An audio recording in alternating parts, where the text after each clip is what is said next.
Halo teman-teman semuanya, kembali lagi di Yalvi Channel. Jangan lupa untuk subscribe, like, komen, dan nyalakan loncengnya agar teman-teman nanti tidak ketinggalan untuk video-videoku berikutnya ya.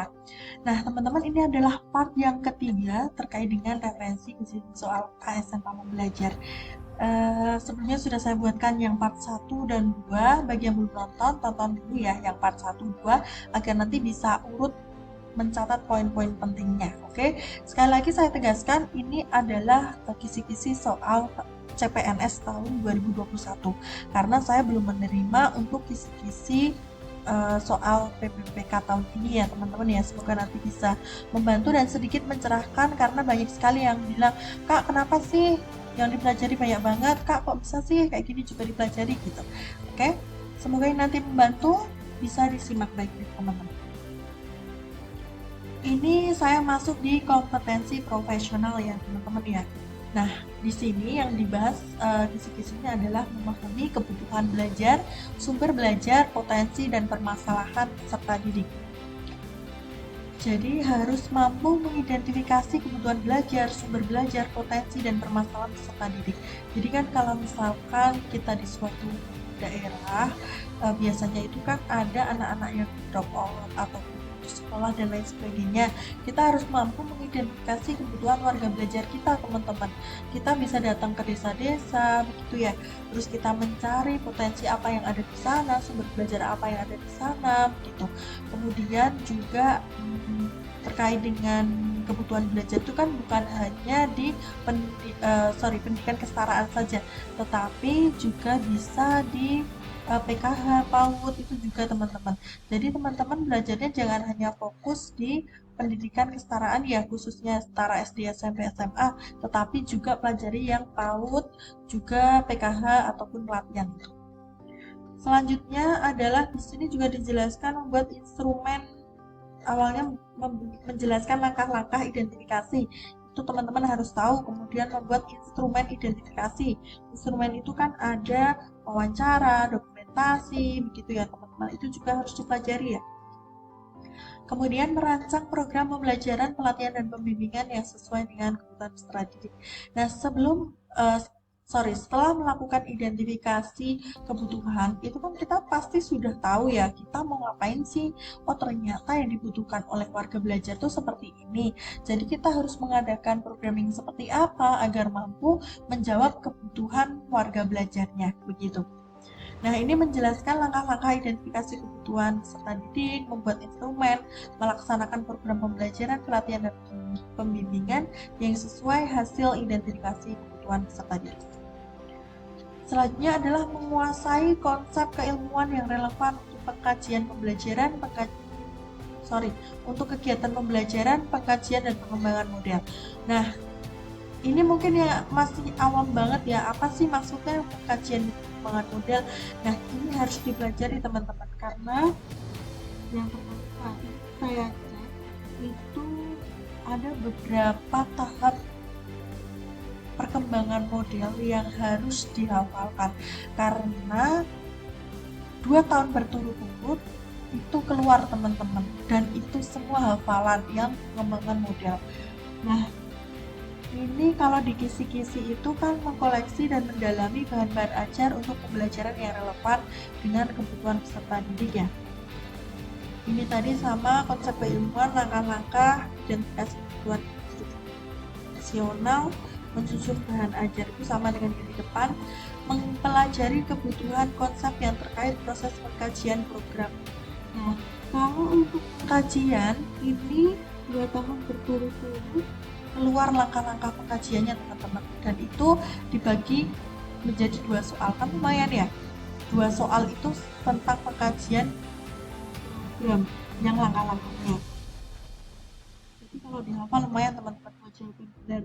Tapi nggak menutup kemungkinan kalau saat ini tidak ada juga bisa jadi, cuman nggak ada salahnya untuk dipelajari untuk langkah-langkah pengkajian itu harus dihafal ya, dan juga langkah-langkah pengembangan model teman-teman. Ini saya cek keluar 2 tahun berturut-turut untuk langkah pengkajian dan langkah pengembangan model. Mempelajari kebutuhan konsep yang terkait proses pengembangan model PAUD. Langkah-langkah pengembangan model, nah itu keluar ya teman-teman. teman-teman wajib dipelajari, dihafalkan. Kemudian merancang program pengembangan model PAUD, melaksanakan pengembangan model PAUD. Oke.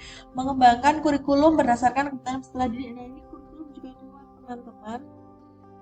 Silakan dipelajari langkah-langkah pengembangan kurikulum, kemudian menjelaskan aspek yang harus diperhatikan dalam pengembangan kurikulum. Nah, aspek atau prinsip kurikulum itu juga harus dihafalkan, minimal dipahami, karena biasanya soalnya seperti ini, seorang guru sedang membuat kurikulum dengan memperhatikan misalnya kebutuhan peserta didik, berarti itu masuk aspek apa, soalnya biasanya seperti itu.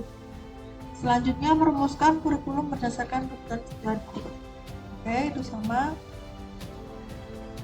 Nah, saya sebelum masuk di sini akan sedikit menginformasikan kepada teman-teman semuanya. Ini tahun saya itu tentang pengembangan model tadi muncul terkait dengan work and goal teman-teman. Dan tahun 2021 itu terkait dengan Dick and Carry serta PTK. Jadi itu harus dipelajari, harus dihafalkan karena pasti keluar ya. Insya Allah keluar teman-teman, kan lumayan ya. Atau minimal teman-teman cari terkait dengan pengembangan model ahli yang lain punya gitu. Kalau ini tahun saya Bob and Gold, kemudian tahun 2021 itu Dick and Carry. Oke. Selanjutnya adalah menguasai teknologi informasi dan komunikasi. Saya rasa untuk teman-teman semua sudah cukup paham ya terkait dengan hal ini ya, karena kan setiap hari juga kita menggunakan IT begitu. Nah, ini menjelaskan langkah-langkah penggunaan IT dalam kegiatan pembelajaran. Gini, ini kaitannya dengan media pembelajaran teman-teman. Nanti kalau kita belajar terkait dengan media pembelajaran, itu sudah masuk dalam kegiatan langkah-langkah penggunaan IT ya. Kemudian mendefinisikan pengetahuan dan keterampilan fungsional sesuai kebutuhan peserta didik dan potensi lingkungannya. Selanjutnya adalah menggunakan teknologi informasi dan komunikasi dalam kegiatan pembelajaran. Itu sama ya, media pembelajaran, menjelaskan langkah-langkah penerapan pengetahuan dan keterampilan fungsional dengan menggunakan sumber belajar yang tersedia di lingkungan sekitar. Oke. Merumuskan program pembelajaran berdasarkan pengetahuan dan keterampilan fungsional dengan menggunakan sumber belajar yang tersedia di lingkungan sekitar. Oke. Nah, teman-teman perlu dipahami gini. Biasanya soalnya gini, saya sering menemukan soal itu kalau tentang IT itu lebih kepada misalkan seseorang atau seorang guru akan membuat RPP misalkan ya. Misal ini ya RPP, maka bisa menggunakan apa gitu, media yang digunakan apa begitu, misalkan pakai Canva, pakai apa gitu ya. Kemudian memanfaatkan teknologi informasi dan komunikasi dalam menyebarkan hasil pengajian program dan pengembangan model. Nah, teman-teman tadi perlu digarisbawahi tentang pengkajian dan pengembangan model ya. Ini kan siklus, seperti siklus ya teman-teman ya, dari kegiatan KBM yang kita lakukan, kemudian kita kaji tentang program sudah kita lakukan, lalu kita kembangkan. Nah, itu siklus KBM pengkajian dan pengembangan model. Kemudian menjelaskan manfaat penggunaan TIK dan dalam kegiatan pembelajaran. Itu tahulah pasti teman-teman ya, nggak perlu dihafal, pasti sudah tahu. Menjelaskan manfaat TIK dalam menyebarluaskan hasil pengkajian, pengembangan program. Merumuskan manual manfaat TIK dan menyebarluaskan hasil pengkajian.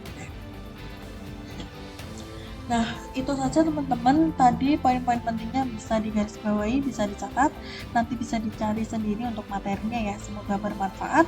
Dan ini selanjutnya akan ada video part keempat atau part terakhir, semoga membantu, semoga yang sedang ikhtiar ataupun berjuang bisa mendapatkan hasil yang terbaik. Oke, terima kasih teman-teman. Dah.